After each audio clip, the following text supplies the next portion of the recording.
Hello, everyone. Welcome back. I think we all agree that we need answers to the problems that we face in our country, depending on your point of view, what that country happens to be, where you are.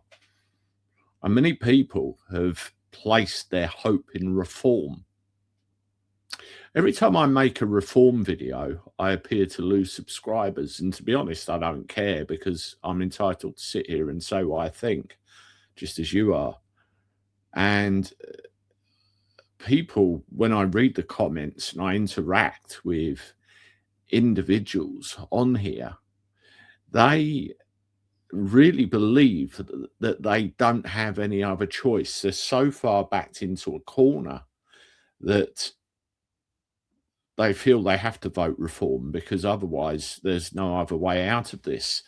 Now, what we have at the moment, we have a situation where we have a very, I've got to call them dangerous government in power in this country because of their political ideology, because of what they've done in the short time they've been in. And the Prime Minister with the lowest opinion polls that you've ever seen in your life. It really is something to behold. Now, like it or not, unless something very drastic happens, we're probably going to be stuck with these individuals for an amount of time. So what happens next? Now, looking at reform, and I've documented this in videos before, where Nigel Farage was the leader of UKIP, he came down to and attempted to gain the seat where I live. And I watched and I followed. Just for clarity, I've been politically homeless for quite an amount of time. And I finally found roughly where I sit with things now, as I probably made clear over several videos. But at the time, I thought, okay, let's give this Farage character a run, see where he goes. And he went round all the pubs. That was his hustings. And I sat there one night and watched and listened. And I thought, you're talking my language. He certainly knew how to woo a crowd. Of course, he didn't win this seat. The Tories threw everything at it. And then he disappeared into the political wilderness and appeared at some point with the Brexit Party and turned around and said things like, we're going to get Brexit done and all the rest of it and fulfill a lifelong work, and made some other comments about, a reforming government. And looking back on it now, I'm thinking, was he planting the seed in everybody's head for something a little bit further down the line? Well, lo and behold, we have reform. And he comes on the scene with reform and gives it all the big I am about, we're going to do this. We're going to get normal people, grassroots individuals come in to put things right in Parliament, make things the way they're supposed to be, give you what you want, the people of this country. And slowly but surely, we've seen many, many examples of grassroots individuals leave or been expelled for whatever reason. And you have had a lot of people come into reform that have been,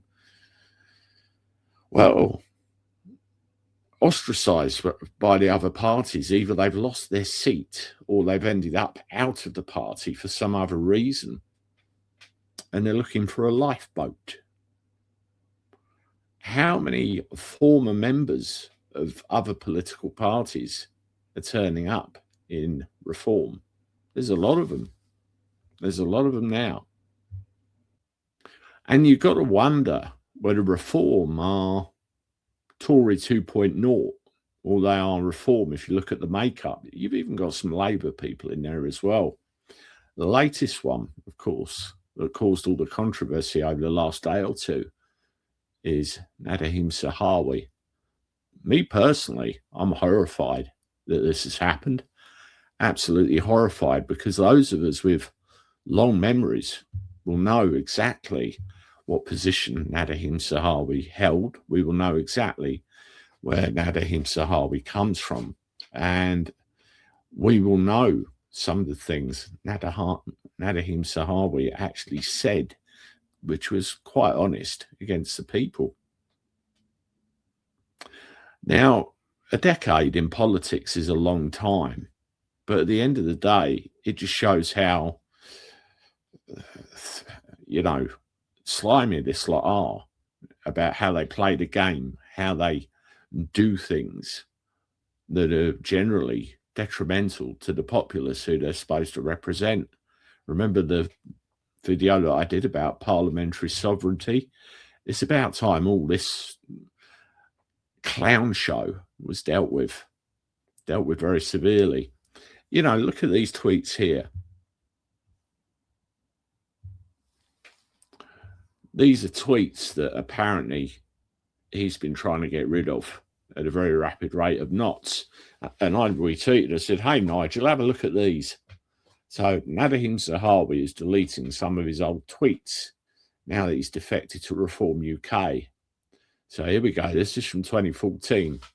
Nigel Farage, no chance. Been a Conservative all my life and will die a Conservative. Well, Reform's turning into the Conservative Party, I'm afraid to say, and you've defected to it. So what you're basically trying to do, or what it appears to be from the outside, is look to see if your chances of regaining a seat in Parliament increase by you becoming associated with that party. And again, Nadhim Zahawi, this is from 2015. Farage has run for political office 6 times and been an MEP for 15 years. He's as establishment as they come. Well, he is proving that. 2015 again. I'm not British born, Mr. Nigel Farage. I am as British as you are. Your comments are offensive and are racist. I would be frightened to live in a country run by you. Well, you are in a country run by him, and you've just joined a party run by him for now. So what's all that about? What is all that about? One thing about British, he wasn't even born in England, Scotland, Wales and Northern Ireland. He was born in fucking Iraq. So you're damn right he's British. The British Nationality Act gave him that. And that is another problem, which again I've covered on this channel. Speaking of reactions of old, let's have a look at Farage. There's a nice little video here.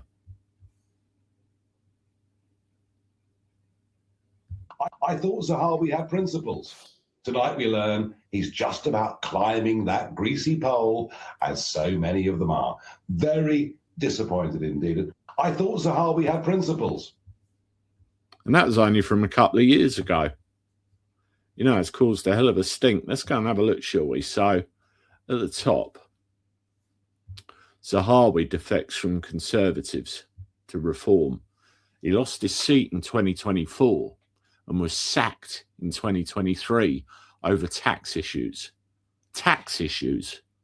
Announced his switch to Reform UK on Monday, calling the country sick and backing Farage for Prime Minister.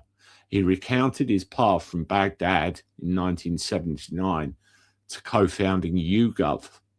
That's why they always get the statistics wrong, and serving under 4 Tory PMs, including a brief stint as Chancellor.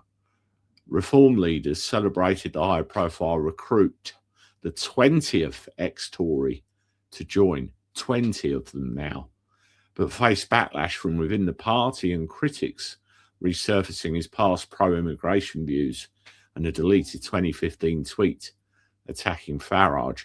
So it's all there for all to see. And look what Rupert Lowe says. Farage has made an enormous mistake welcoming Nadhim Zahawi into Reform. This is not the change the British people need. We need to utterly decimate the British establishment, not become it. Rupert Lowe, I think, is absolutely brilliant. I love what he's doing. He's the closest one to really getting what's really going on and the way things really should be. But, and this is a very big but, British. Not British, it's English, Scottish, Welsh and Irish. And he even knows that and he's playing it crafty, or he genuinely doesn't know that. He's got to. He's not daft by any stretch of the imagination, but he's right. The establishment needs to be utterly decimated. Here's another one from Rupert. I'm very strongly of the view that at the next general election, we need hundreds of candidates put forward to the British people that have largely had zero involvement in politics up to that point. I will work tirelessly to make sure that is provided in some form. After shameful news from Reform today, I'm more convinced than ever of its necessity. I'm absolutely certain that we do not need a host of failed Conservative MPs. That's exactly what they're becoming. A host of failed Conservative MPs manipulating the rightful anger of the people to slink back into Parliament. Farage has got it wrong again, and sadly, it has revealed what really drives him. I do not believe that it's the best interests of the country. I'm sorry, I just don't. I understand people are frustrated that I remain an independent without a political party, but we're going to have one shot at getting this right, and we need to get it right. There's no other choice. Alongside that, if we wait until 2029 to deliver the change the country so desperately needs, there won't be a Britain left to restore. This is the immediate priority. That is why decent-minded MPs must come together now to fight for a different Britain today. That's what I'm trying to do through Restore and in Parliament. Some wins, some failures, but with progress regardless. If we do a good job now, as so often in life, a path will present itself. If it does not, one will be forged in the coming months. There will be a viable alternative at the next election, I promise you that. So that tells me he's got something up his sleeve and he's keeping his powder very dry indeed. Even Larry the Cat's having a go. And Rupert saying, I don't give a shit about the Somalian economy. Absolutely right. Here's another one. The old V passports, remembering them well. Who helped out with all that lot? Zahawi passionately backed an amnesty for all illegal immigrants. This is mental, absolutely mental. You know, this is what you are voting for. And all of those screaming at the TV now saying, Andy, what are you doing? You're absolutely destroying it. They're doing it to themselves. So I'm just shining a light on it. It's absolutely crazy. Absolutely crazy. What you are voting for here is more of the same. You have very little choice at the moment, and one of them is I do not consent. Ashby versus White 1703. You could vote for advance if you so wished, but I'm telling you now, what you have in front of you, unless Rupert Lowe does something, ain't going to solve or save anything. You know, Rupert, he's joined this party. She's defected there. He's now wearing this colour. How many losing Tory MPs are trying to slink back into Parliament with reform? Nobody cares. Patriotic MPs must put aside any differences and work together to change this now. That's exactly what's going on. I mean, listen to this. The UK remits more than £2 billion overseas every year. Some of the poorest economies, like Somalia, are entirely dependent on money remitted by the Somali diaspora. Unlike official aid, remittances between family can't be embezzled or misspent by corrupt regimes. So significant cuts to immigration would cut off a major financial lifeline to the world's poorest, resulting in stronger demand for government aid. So in other words, keep sending our money to another country when we need it here. Again, this is what reform is now bringing in. This is not the reform that people thought it would be. I warmly welcome Nadhim. You know, see, even the man himself says it. What we got here? Oh, he's unloading.